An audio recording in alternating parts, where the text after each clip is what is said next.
Hey everybody, this is Coaster Crazy 10. Welcome back to another collection update video. This is going to be my first collection update for the GameCube.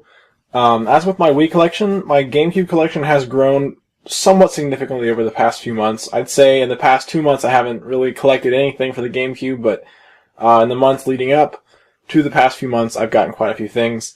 Nowhere near as impressive as my Wii collection or maybe my PS2 collection, but I'm still very happy with it. It's a hard console for me to collect for. I don't see them a lot locally, and the games hold their value pretty well. So I am happy with the games I have. I'm looking out for some more, but I figured I'd show you guys what I have at this point. So I'm going to go ahead and start off with this. This is the GameCube Game Boy Player disc. I actually have a Game Boy player, which is really cool. I really enjoy playing my GameCube game, or my Game Boy games on the GameCube. It's really convenient.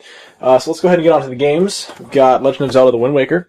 I got this in a trade with, again, I've mentioned her many times, but my good friend Mickey, Princess Moneymaker. This is a really, really cool game. I don't know, this is definitely not my favorite Zelda, but I really like, I like the cel-shaded style, and it's kind of grown on me on like the sailing parts of it. I mean, it's a very solid adventure. It's kind of tedious on the boat, and at first I didn't think I would like the graphical style, but it really grew on me. So definitely a solid Zelda game. I'm really happy with it. We got Ikaruga here. This is a game I'm really happy to have. It's a bullet hell shooter, one of the prettiest games on the GameCube for sure. It's just absolutely awesome. I'm so happy that I was able to find a copy of this, and yeah, it's just great. Next is Soul Calibur 2. Obviously this is the one with Link. This is the kind of the version that most people want because it has Link. I'm not a huge Tournament Fighter fan. This is a pretty solid game though. I don't mind Soul Calibur games. They're fairly straightforward and they're not too hard to get into. You know, it's something for the collection. I got it for a really good price at a GameStop, so I'm happy to have it. Next, we've got Wave Race Blue Storm. Big fan of the Wave Race games in general. One of the only action games that I can really stomach. It's pretty much your standard Wave Race as far as I can tell. I haven't played very much of it, so I don't know how much the game changes as it goes on. But you know, same formula pretty much. Really solid game. Next, we've got Beautiful Joe 1 and 2. Really happy to have both of these for the GameCube. My copies aren't in the greatest of shape. There's some stickers on the disc and stuff like that, but yeah, these are excellent action games. Really challenging, but really, really cool graphical style. Really big fan of these games. And I think I might have Beautiful Joe 2 for the PS2 as well. I'm not sure. Spider-Man, I literally picked this up for about $1, so I figured it couldn't go wrong. I haven't played this version. I think I played the PS2 version at my friend's house, which could be the same game. I wasn't really impressed with it though, but yeah, it's whatever. It was $1. Harvest Moon, Another Wonderful Life. Unfortunately, this is pretty sun-faded, I think. Although actually, I really can't tell. It looks fine up in the top. Maybe it's just more of a pastel cover. But anyway, this was part of a very generous donation to my collection a long, long time ago. The username is SlightlyGeeky412. I believe his name is Seth. I don't think he posts videos anymore. I don't think he's on the YouTube gaming community. But he did give me this, and he also gave me the next game here, which is NBA Street Volume 2. I mean, everyone, you probably know what NBA Street Volume 2 is. It's a pretty fun game. I tried playing this. I don't think I really gave it a fair shake. I do really enjoy kind of these sim games, but I just didn't really give it that much time. So in the future, I think I will give it another try. And I don't know if this is especially good or an especially bad Harvest Moon. So if anyone who's a big Harvest Moon fan can kind of give me a little bit of guidance as to a good one to start with, I really appreciate it. But I do have this one, and I might have one for the PS2 as well. Next, we've got Baten Kaitos, Eternal Wings, and The Lost Ocean. A very interesting game. This is actually one of the few double disc games on the GameCube. This is an RPG with kind of this card-based dynamic, which is really interesting. The graphics are absolutely gorgeous. To be honest, I haven't really played this game that much, but you know, I've done my research as I've done on most of my games. And you know, after I did my research in preparation for this video, the reason I have this is because I got it for like $5, which is a really good price. It made me really interested in the game, so I think I'm going to be bumping this up to closer to the top of my 2 playlists because it definitely looks really, really cool. Next, we've got Mega Man Anniversary Collection. I'm really disappointed with this game because they switched the A and the B button, and I have not been able to find a way to change it. That really breaks Mega Man for me. I mean, it's just really frustrating. I'd like to get the special edition on the Xbox or whatever, but that game's like a $25 game, so I'm waiting on a deal, but I don't know if I'm going to find it. But nice game to have. This was a gift from my cousin. Next is Intellivision Lives, a compilation of Intellivision games. Pretty cool. I don't have like this huge fascination with the Intellivision, but I do like it. I find it interesting, but I don't own an Intellivision myself. And so I think this is a pretty good way for me to play some of the better games on the system. Next, we've got Resident Evil 4. I got this a long time ago. I really like to get a non-player's choice, but for the time being, this will definitely do. I have mixed feelings on this game. As its own game, if you detach it from Resident Evil, it's very solid. The gunplay is good, graphics are good, story is good. Survival horror elements are pretty good. Well, the horror elements themselves are pretty good, but I wouldn't really class this as a survival horror game. This is an action game with horror elements. Still really solid. I still like it, but I think I may prefer the original Resident Evil games just because of, I really like that it's actually a survival horror game. You know what I'm saying? This game actually was another part of the donation from Slightly Geeky 412. It's a Puyo Pop game. It's pretty much the same as like Columns or Dr. Robotnik's Mean Bean Machine or something along those lines. Pretty fun, but it's not my favorite puzzle game. I much prefer just classic Tetris, as lame as that might sound. Next we've got Donkey Konga. I think this is the only Donkey Konga game I have. Although I could have... Oh no, okay. I have Donkey Konga 2. I was going to say, I'm pretty sure I have both. I just couldn't find it in the pile here. I don't have any bongos, so I can't play these games. But I really like rhythm games, and I've heard that these are actually pretty good, so I'm always looking out for the Donkey Konga bongos. If anyone has a boxed set of them that they would like to trade me, I would very much be interested in trading. But I only want them boxed just because they're really awkwardly shaped and they don't really stack or store very well, so I much prefer the box. But yeah, cool games to have. These were like $2 each. Next is Animal Crossing. I played so much of this game back in early high school and late into my grade school years, like 7th and 8th grade. I don't know why. I really love this game.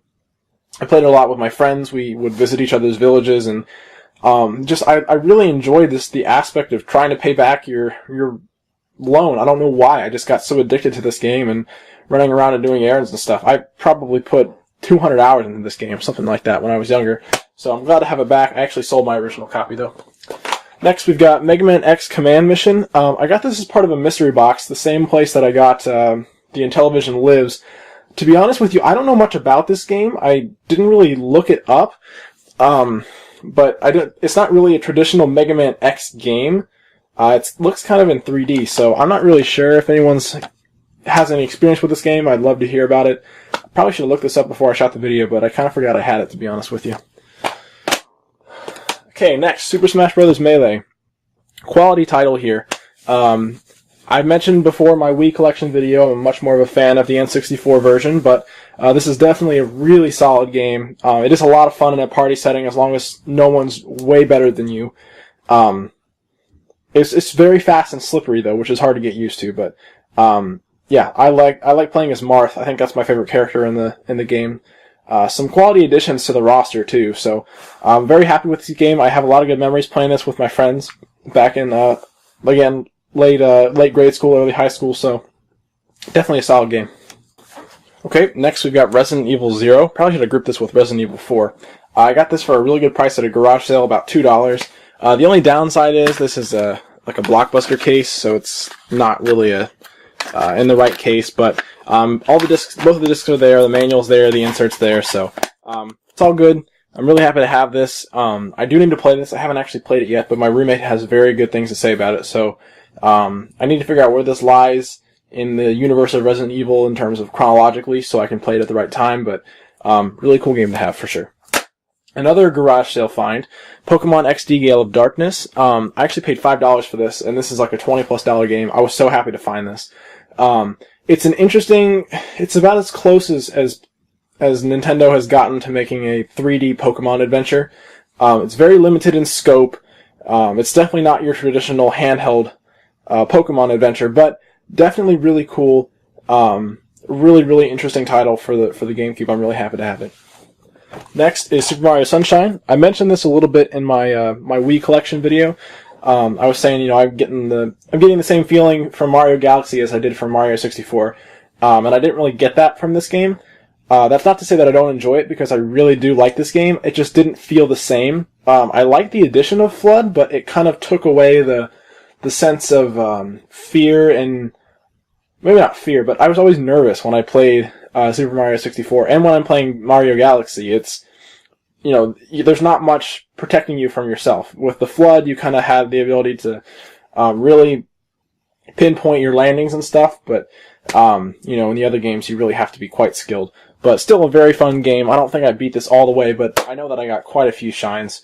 F-Zero GX, an awesome F-Zero game. All the F-Zero games are fantastic. I believe I have the main 3. I don't know if there's any more, maybe on the Game Boy Advance or something, but really, I got this for really cheap, and it's a quality game, so I'm really happy to have it. Next, we've got Final Fantasy Crystal Chronicles. Doesn't come with the Game Boy Advance cable, even though it says it up on the top. Again, this is a game I got for quite cheap. I know it's not a very highly reviewed or rated or highly sought after Final Fantasy game, but I think this is like you can kind of play with your Game Boy Advance. I'm not really sure what's up. Oh, okay, it's kind of like a Four Swords Adventure with Final Fantasy theme, I guess. So pretty cool. I haven't played it myself yet, which is why I'm not quite sure what it is, but nice game to have. Geist. This is one of the few true survival horror games on the GameCube, I would say. Very interesting, because you can take control of other people and other entities and do what you want with them, and have them do what you want. This kind of gets a lot of criticism, and I'm not quite sure why. I thought it was really fun, but again, I didn't play through the whole thing, so maybe there's some game-breaking mechanics later on in the game that I haven't been introduced to, but I think this is a very unique game for the GameCube. Really cool to have, so I'm really happy to have that as well. I should probably stop saying that. Next, we've got Metroid Prime 2 Echoes and Metroid Prime, the original. I did not pay $8 for this. I got these both at Goodwill for like half off or something like that. But as I mentioned in my Wii collection video again, I haven't actually played any of the Metroid Prime games because I want to play all the Metroid games kind of chronologically from NES forward. So I'm holding off on playing these. But they're very cool games. They've got really, really good reviews, very high praise. So I'm really looking forward to the day the time that it comes for me to play these games. I think I watched my cousin play this one, and he said it was really fun, and it looked pretty cool. So happy to have them. I said that again, didn't I? Metal Gear Solid: The Twin Snakes. Pretty rare game for the GameCube as far as I'm concerned. This is the only copy that I've seen in the wild. This is Metal Gear Solid 1 and 2, slightly remade and graphics updated for the GameCube. I got this at a really good price at Half Price Books. So I was really, really glad to see it. I've already played Metal Gear Solid 2. I'm still wanting to play Metal Gear Solid 1. I'm debating if I should play this version or the PlayStation 1 version. So if anyone has any experience with those, please let me know which one is the better or more superior one, and I will certainly play it through that route. So there's that one. Last few games here. Super Mario Strikers. I got this at a garage sale for really cheap too. Pretty interesting soccer game. Kind of over the top. It kind of gives the NBA Jam treatment to soccer as far as I'm concerned. Very, very nice, very colorful and enjoyable and easy to get into game. I played it on the Wii as well, like the Wii version, and I thought that was pretty fun too, so not bad. And the last games I have here are Pikmin 1 and Pikmin 2. I would say Pikmin 2 is probably the best, probably the rarest game that I own in my collection, and definitely the most valuable. It has gone down in price pretty significantly recently with the Wii re-release, but it certainly is a pretty rare game for the GameCube, so I'm quite pleased that I have it. I played Pikmin 1 a lot. I think I beat it like 4 times. I really love Pikmin, and I've watched a Let's Play of Pikmin 2, but I haven't had a chance to play it myself. But, the additional little Pikmin that you can do, you have the fat ones and you have the poison ones and all kinds of cool stuff. So I was really, really happy that I got a good deal on that game. I'm really looking forward to the chance to get to play it. Or the time I get the chance to play it, I should say. So there you go, guys. There's my GameCube collection. As I said, it's not the biggest collection that I have, but I feel like, I have quite a few quality titles. I'm really happy with how it's coming along. I still have quite a list of games that I'm looking out for, so yeah, I'm sure there'll be another collection update in the future. So thank you guys for checking this out. I've got one more. I've got my PSP collection to shoot today, and I also have a surprise collection to shoot, and that will be the last one I release, and it'll be a very, very long video that'll probably give you a hint, but yeah, I'm looking forward to getting the chance to shoot that one. So that's it for me for this video, guys. I'll see you in a few days with the PSP collection update video.